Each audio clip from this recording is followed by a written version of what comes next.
On today's show, solid-state batteries one step closer to reality, nuclear goes solar, and a little bit more.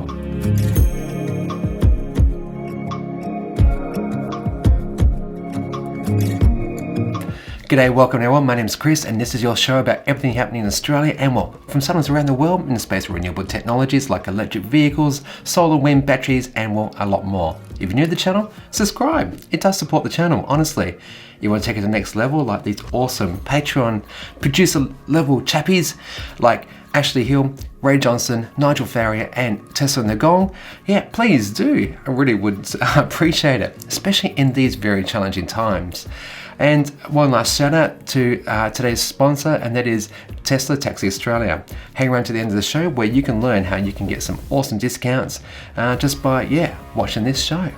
Now, before we get into the news, just a quick little catch up because I don't want to make this show about you know what, because if I mention you know what, I get demonetized, and I definitely can't afford for that to happen because I, like maybe many tens of other thousands of Australians, last week was stood down.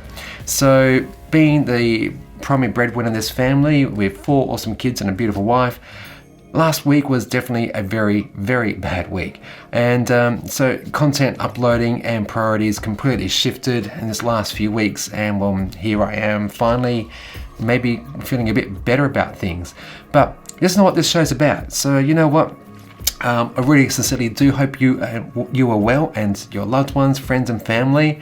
Now more than ever, we need to connect and maybe be distracted away from all the doom and gloom. So I hope to entertain you for the next that long. All right, let's get into the news. Samsung has announced that its next generation of solid-state batteries capable of providing an EV with like a range of 800 kilometers per charge. Now, these things have been developed by Samsung Advanced Institute of Technology and the R&D Institute of Japan.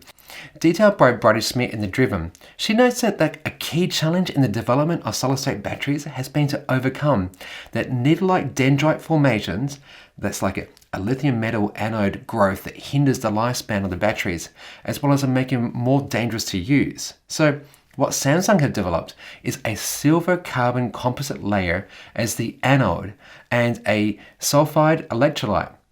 Now, compared to current battery lithium-ion types, these solid-state batteries offer more than 6% more energy. And I should note that there's actually still some work to do, and to date, its introduction is not yet set, but it could mean that those with big bladders could drive from Melbourne to Sydney without needing to stop. Now, I ask, why would you? Seriously. Just think of your poor bladder. DVTs, getting a deep vein thrombosis and a clot that flicks up into goodness, you don't want that. Get out of the car regularly, peeps, and rest, okay? But nonetheless, this type of technology and development is probably what most mainstream people have been wanting, even though they don't maybe always drive that long distance continuously. I don't know. Let me know your thoughts. Here's a fascinating turn of events in Japan. Toshiba Energy Systems Solutions Corporation has commissioned a 10 megawatt or 10,000 kilowatt hydrogen energy research field project.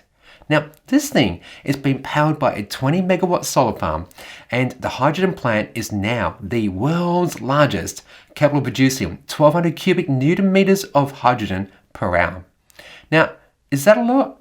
I'm not sure, but River Simple's RASA, or RASA as I like to call it, has a 1.5 kilogram tank and can go 450 kilometers on one tank. Or put it another way, probably better actually. That car can go 100 kilometers and only uses 0.9 of a litre of hydrogen. All right? Bit of context. So, 1,200 cubic newton meters produced per hour by this plant. It does sound kind of like a lot. Maybe. In my mind, this project is great in that it uses the rehabilitated land from the Fukushima nuclear accident and uses renewable electricity to power electrolysis of water to create the hydrogen. And this is just one of many renewable energy projects that Japan is undertaking since the 2011 disaster. In fact, they're spending like $3.6 billion to transform what has been unusable agricultural land into wind and solar farms.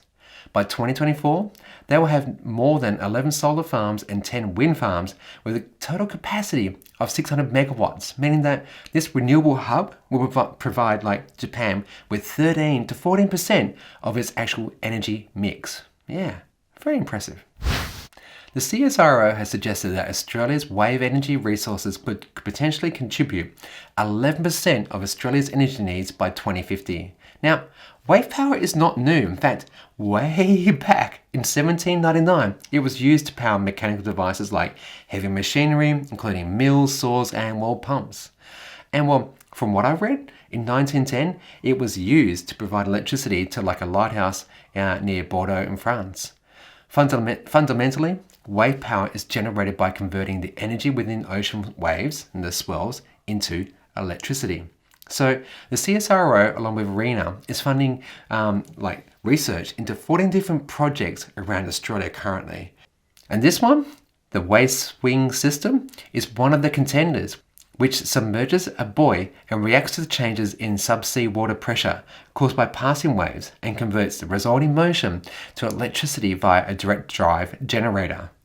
According to AWS, that's the manufacturer, the system is suitable for deployment in water depths in excess of 25 meters and can be configured for ratings from between 25 kilowatts to 250 kilowatts by selecting appropriate scales. Okay, so I know that 250 kilowatts is, well, not very much power, but to put it another way, that's only 0.25 of 1 megawatt. Remembering most coal power plants, are 600, 1200, 3000 megawatts, and this thing is only 0.25 of 1 megawatt. So, okay, that's fine, but let's talk about this and apply it to renewables. Yeah, better idea, Chris. Okay, so this system, when compared to the massive wind turbines, which are typically at least more than 2 megawatts each, that's 2,000 kilowatts. Could you imagine 2,000 kilowatts on your roof of your solar system? Yeah, well, they produce a lot of energy. But the important message here is that we need to remind everyone that wind, solar, hydro, they're all going to contribute their own little bit to the total package of what our energy future is going to look like. And yeah, this is an exciting development. Okay, time to get into mail time, but before we do, a word from our sponsor. And well, today, the show's been sponsored by Tesla Taxi Australia. If you've ever wanted to see what it's like to live with a Tesla, or maybe you're thinking of driving instead of flying between capital cities, especially because of you know what, then check these guys out via the link below. Available in New South Wales, Queensland, Victoria, the ACT, or South Australia. For this month and next, you can rent a Tesla from as little as $165 a day. Use my referral code to save, and if you own a Tesla, check them out as demand is high, and look, you could earn a little bit of extra side income. Yeah, awesome. All right, let's get into some mail, and well, this first few are about the drive I did from Melbourne to Canberra several weeks ago, and how the Standard Range 3, the Model 3 Standard Range Plus did in terms of its efficiency. Chris, there is a little thing we Tesla owners do to let people know chargers are unserviceable. Hang the lead over the top of the charger instead of stowing it. Great, thanks for that, mate. And yeah, noted, I'll do that in future. And I guess the other thing I could have done, but it was getting quite late and I was tired, was actually call Tesla themselves and let them know that one was playing up and maybe just need a bit of a hardware reboot or something like that. There's definitely some software talking between the car and the chargers, so maybe that's all it needed. But nonetheless, yeah, good to know. TeslaOz.com wrote, popping sound is normal. When the battery is heated or cooled, it's apparently the breather valves, but the cars Tesla has replaced it on hasn't made a difference. Alright, thanks for that. And it's very fascinating, the noises that they make when they're getting charged up, and a few other people wrote the very similar thing, so yeah, I'm going to go with that one. Thanks very much for the advice. Okay, that will do it for mail today, but I'd like to hear your thoughts, especially, on this next news article. And that is, Volkswagen's just released a car-to-X communication system. And it's going to be one of the first to put the car technology into cars, and it can make it safer for everyone. Fitted as standard to Golf 8 and to future ID models, it allows cars to communicate with each other and with properly equipped road infrastructure and emergency vehicles to give the driver advanced warning of local safety hazards. Using ITS G5 technology, cars equipped with the system can transmit a signal to others if they've broken down or maybe suddenly stopped and present a safety risk. Other manufacturers are also considering equipping their vehicles with the ITS G5 technology, and in time, it may be possible for drivers to receive advanced warning of motorcycles, tractors, emergency services, and more. And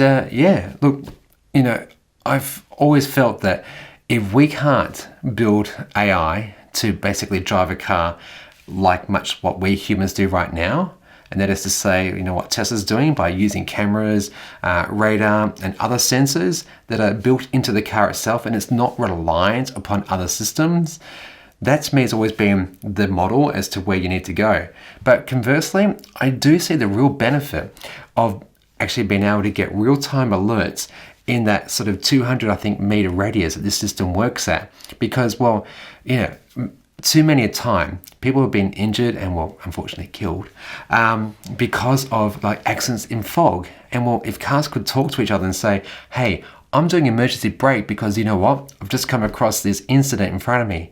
And imagine 200 meters down the road, your car's starting to put the brakes on and you're thinking, why is it doing that? And, this is a good application, I think. What? New South Wales is going to tax electric cars on top of everything else? Let's talk about that. Long as I don't break these Promises is a segment I like to do about what our politicians are doing and, in this case, not doing in the space of getting us to cleaner and greener ways of reducing our carbon footprint. And, unfortunately, some buffoons at the New South Wales State Government have suggested to the Budget Estimates Committee that a new tax on electric cars should be considered. Why? Because electric cars don't contribute to the upkeep of roads. Their words, not mine. So before I go any further, I should point out that I'm talking about this article that appeared in the Sydney Morning Herald by Alexandra Smith on Monday the 30th of March. Whilst the headline is certainly, can get the blood boiling in some, there are some points from both sides of the fence which are worth taking a look at. So what I'll do, I'll first read the article to you, and then I'll offer up some actual data around it, as well as some balanced opinion too. I'll try the balance bit. Don't know if I'll succeed there, but I'll try, okay? So, ready to do this? Let's get busy. The Berejiklian government is investigating ways to tax electric cars to ensure that the wealthier end of society, who typically drive the vehicles to contribute to maintaining the state's roads. Okay. Interesting opener there, which is actually quoting New South Wales Treasury Secretary Michael Pratt, who assumes that only the more well-to-do can afford electric cars. And is that true? Depends what you define as wealthier. But in 2019, EVs cost from the high 40,000s through to an eye-watering $150,000 plus. So there are some people that I know, and this is anecdotal by the way, who define themselves as being very average Australians who saved up really, really hard and did their bit to help us get to a cleaner and greener future by buying an electric car. So if you class a nurse, an IT help desk guy, a paramedic as being, on the wealthier end of the pay scales, then yeah, sure, but I don't. The move has prompted a warning that the state government could be the laughingstock of the world if it pushes to tax electric cars rather than offer incentives to encourage their growth. This laughingstock quote is by Chief Executive of the Electric Vehicle Council, Behad Jafari, in reference to the fact that, New South Wales, much like the whole of Australia, doesn't have any meaningful incentives to get people into electric cars. And a tax would be seen counter to this and make us look very foolish in the process. So, return to the article. New South Wales Treasury Secretary Michael Pratt and Deputy Secretary Joanne Wilkie confirmed to a budget estimates hearing earlier this month that tax measures for electric cars were being considered. Treasury said there are a range of options on the table, such as distance charging, extended registration duties, or even Commonwealth levies on electric cars. Ms Wilkie said governments would lose a key source of revenue through dwindling fuel excise as more people turned to electric and while petrol and diesel vehicles were phased out. Electric vehicles at the moment are subject to registration duties like all cars, Ms Wilkie said, but apart from that, they do not contribute to the taxation collected that is then used for the upkeep of roads. Okay, now there's actually quite a bit to unpack here, so let's start with the taxes and more fuel excise. Now, for my overseas guys out there, this one's for you. In Australia, we pay import taxes, stamp duty and GST for any car that's imported to Australia. And well, for several years now, we haven't actually made any cars here. And with the recent closure of Holden Australia, it's like adios amigos, we definitely means that we had to import all cars into Australia. In addition to all those taxes, if your car is above a certain price point, you have to pay an additional tax on cars, meaning that it can make it very, very expensive. For instance, a Tesla Model 3 Standard Range Plus has more than $10,000 of taxes on them. If I was to buy a BMW 3 Series, the same is true for that as well. No matter what car you drive, all drivers have paid an equal amount of taxes to get their car on the road. So the issue being raised is that electric cars don't have to fill up with petrol like a traditional internal combustion engine vehicle. So why is that an issue? Well, in Australia, service stations collect 2 more taxes for the federal government in the form of a fuel excise at 42.3 cents per litre, that's gallons down here for those playing on America, plus an additional 10% GST on top of that. Okay, that's for the whole fuel load that you actually put in your car. Am I making sense? Maybe. Stick with me, I promise. Okay, so for someone driving a small to medium-sized car and consuming about an average of 1,300 litres of petrol per year, that adds an additional $550 of fuel excise to the running costs. For clarity, if you buy any car, everyone pays the same amount of taxes on them. Kind of. Fill up a car with fuel. You pay fuel excise and GST. If you fill up a car with electricity from a meter source like at home or maybe a commercial charging station, you pay GST but no fuel excise. If you fill up an electric car with power from your solar system, then in theory, it's tax-free. Yeah, winning, absolutely. But all those examples of purposely discounted the GST of obviously the infrastructure that goes around that. So I'm talking about the petrol bowser or the petrol station, the land it sits on, or the solar panels on your roof, whatever it might be. We're just purely talking about here fuel and the tax on fuel. So in this case, we're talking about maybe sun rays, or if you've got a little wind turbine, whatever it might be, or you're filling it with petrol. Okay, with me so far? Great, let's move on. So the politicians are getting upset that EV owners aren't contributing that $550 a year to help pay for our roads. Some would argue, in all fairness, Chris, that, well, they should pay for it. But wait, to make things really complex, we need to delve deeper by asking what seems to be a really simple question. For all the taxes we pay around cars and their usage, do they actually go into road construction and maintenance?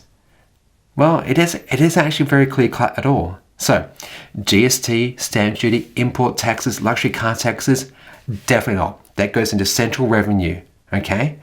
And, well, the government, the federal government, can do what they wanted to do with that, all right? But with fuel excise, yeah, that also goes into central revenue as well.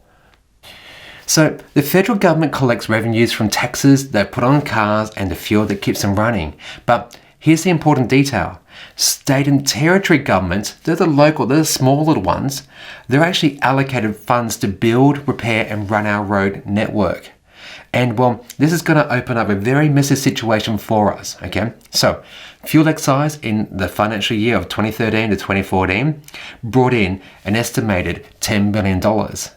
When all of the taxes are considered, government paper links are below, by the way, it shows that in that same financial year, $27.8 billion was earned from taxes from cars, okay? Sounds like a lot of money, right?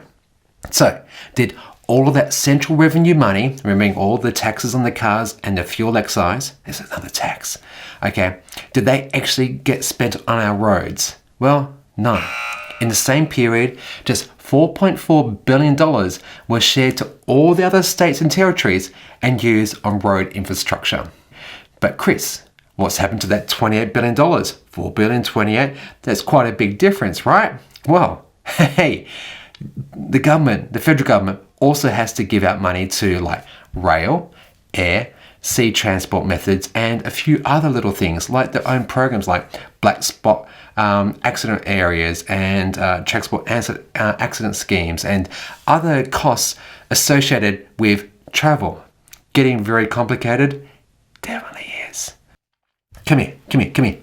All right, now, my microphone's up here. I'm talking up here. I'm gonna whisper to you down here. Okay, so the governments, they also give up corporate welfare, as I like to call them, to individuals and companies who are exempt from paying GST, or perhaps they receive fuel tax credits. That is, like, they don't pay fuel tax excise at all, or they can actually claim and use fringe benefits to reduce the total ownership cost of a car. I wish I could tell you that these subsidies and exemptions, what the actual cost is to taxpayers and what that means to lost road infrastructure costs and revenues, but it's thought to be in the billions of dollars. And well, it's nothing compared to the actual billions of dollars that we give to fossil fuel industries each and every year. On the one hand, we're asking all the road users to, pay lots and lots of taxes for their cars and to keep them running with all the fuel. But conversely, we give them some money and like companies, some money to burn fuels and things like that. It seems really stupid, doesn't it? It really is. Okay, I digress. Back to where I was. So, of that $27.8 billion, not a lot actually gets spent on roads, just $4 billion. And as a reminder, our politicians think that EV drivers should contribute to this figure. But the article goes on to say that governments also need to consider what sort of infrastructure model we are looking at for charging stations. Yes, because, well, to date, almost all of them actually being built actually with private company money, not governments. Yeah, all right. We'll let that one slip. Let's move on. So, Ms. Wilkie said the Treasury was watching all the policy experiments around the world. Mr. Pratt told the hearing that policy formulation was still in its early days in New South Wales. But generally today, people who own electric vehicles are the wealthier end of society who are not paying $1 for road transport. Okay, now hold up. I've already established that all road transport is funded by central revenue that comes from stamp duty, rego, GST, luxury car tax. And, well, EVs have also paid for that too. So, Mr. Pratt, can I just maybe revise your statement for you? Okay, so go like this. People who own electric vehicles are not paying fuel excise or GST on petroleum for road transport. Yeah, maybe that's more accurate. That's probably a fair thing to say, right? Moving on. The Chief Executive of the Electric Vehicle Council, Mr. Jafari, said New South Wales risks becoming the world's first market to not only not provide a financial incentive for electric vehicle uptake, but implement a tax discouraging it. He said fuel excise went to the general revenue and not directly to road infrastructure. And electric vehicles already carry a price premium, with owners paying GST, stamp duty and luxury car tax. And well, yes, they do, but so do all other car buyers. So the ones who have to fill up with petrol are paying more per year than an EV because of that fuel excise and the GST they're paying on their petrol. So I'm not sure this is actually a very good argument to make. He goes on to say, this means that a purchaser of a new electric vehicle is paying a range of taxes on that premium while providing a range of societal, environmental and economic benefits, Mr. Farrow said. Yes, and look, this is where the argument should be coming from, the latter part of it that is. And that is that the societal, environmental and economic benefits of owning an electric vehicle. From a societal perspective, the Australian Institute of Health and Welfare estimated that about 3,000 deaths can be linked to urban air pollution in Australia each year. And in terms of health costs, mortality like alone, they're estimated to be order of $11 to $24 billion per year. From an environmental approach, I've discussed many times on this show how EVs take fewer resources to make, keep running, and how they cost way less to maintain. Road emissions from vehicles account for like 18.5% of Australia's greenhouse gas emissions. So imagine if all transport forms were like electric and their fuel came from 100% renewable sources. The air we could breathe would be so much better. Levels of PM 2.5 and CO2 will go down. And in the end, those 3,000 deaths could be dramatically cut and healthcare costs would also go down. And so like, Mr. Pratt, I've just found $11 billion of revenue for you by saving it from your health budget. You get why electric cars are important, but yeah, let's just return to the article and finish this off. New South Wales government figures show of the 6.6 million vehicles registered last year, 2,274 were electric, a 25% increase on the year before. Wow, so wait. 2,274 electric cars in just 1 year. Let's plug that number into a typical Australian fuel consumption to arrive at a fuel excise revenue.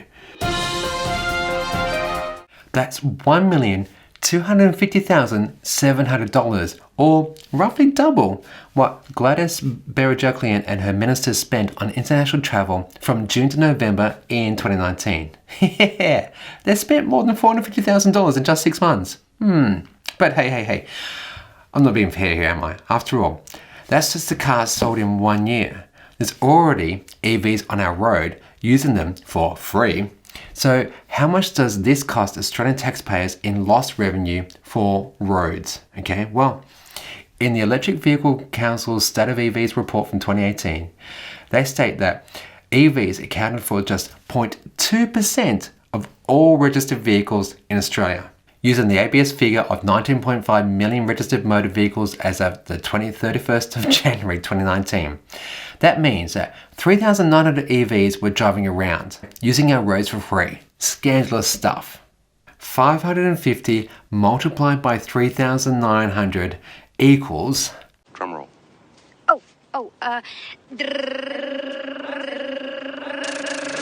$2,145,000 of lost fuel excise in 1 year.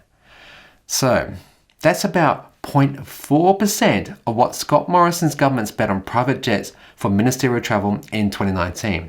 Yeah, so he got 3 of these bad puppies, and well, not to mention this beautiful, massive jet. Total package, $481 million.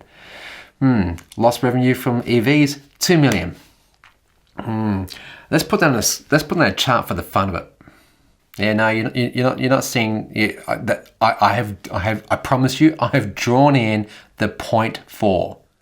Puts it into perspective, doesn't it? So, seems like we really do need to go after every dollar we can, because after all, there isn't a lot of fat in the system out there, is there? No. And to think of the roads, people, think of the roads. At the same time, the federal government is grappling with a projected shortfall of $11.3 billion in fuel excise, with forecasts showing that 6% of all new cars sold to be electric powered by 2046. And well, let's just stop there for a second. Gosh, like seriously? 60% of cars will be electric by 2046? I seriously hope it's like 100% by then. Seriously. But I guess the takeaway message there is that they're going to be losing a lot of money in 2046, which is 26 years from now. Is that a problem today? Tax revenue from fuel excise has fallen 30% since 2001. Why? Because of more fuel-efficient cars, but also due to policy changes around fuel excise, which experienced a temporary freeze for a while there. Even today, fuel excise is actually indexed to move every 6 months in line with CPI. So is the fault of falling revenues because of EVs who only make up several thousand drivers or 0.2% of road users? Or is actually like maybe a failure of policy and treasury? I think we found our answer, folks. Yeah. So, when considered against tax breaks some get, how high fuel users, the ones who actually pollute the most and actually pay the least for our roads, well, it's just kind of a bit of a disconnect here, isn't it? Thankfully, there are some sound counterpoints in this article. The opposition's Treasury spokesman, Walt Secord, said the policy was complex, but the New South Wales government should not discourage the uptake of electric vehicles. The Berejiklian government must find ways to ensure electric vehicle users contribute to the cost of roads and road maintenance like traditional vehicles. But I fear the Berejiklian government will see this was a way to hundreds of millions of dollars a year in new revenue. Gosh, I hope not. No, I think the key points I'm trying to make are this. Right now, in 2020, Australia has too few EVs to even worry about getting them to pay their share of fuel excise. It takes a few $1 million just to repair a few potholes. So I don't think this inquiry is being very transparent as to why it's exploring this new tax. Our government should be doing more to get people into EVs, not disincentivize them. No. To many, not paying about $500 in fuel per year is actually a nice perk that goes some way to rewarding them who took the plunge on buying an EV. But there needs to be more done in this space. So consider maybe removing GST, stamp duty and luxury car tax, maybe no rego fees or toll fees. Get creative. Think of the benefits to the government coffers when fewer people are hospitalised due to respiratory illnesses. Think of the improved living conditions for everyone. There'll be new jobs that come because of EV ownership. I could go on, but the point is this. EV drivers will have to pay for their fair share of road infrastructure in the future, but now is not the time. Alrighty, well, I hope you've enjoyed today's show, and look, thanks for tuning in and joining me. If you haven't already, hit that subscribe button, hit the like, send me a comment down below. I really do appreciate it. Thanks to these awesome guys over on Patreon for supporting me over there, and you be good and you be green.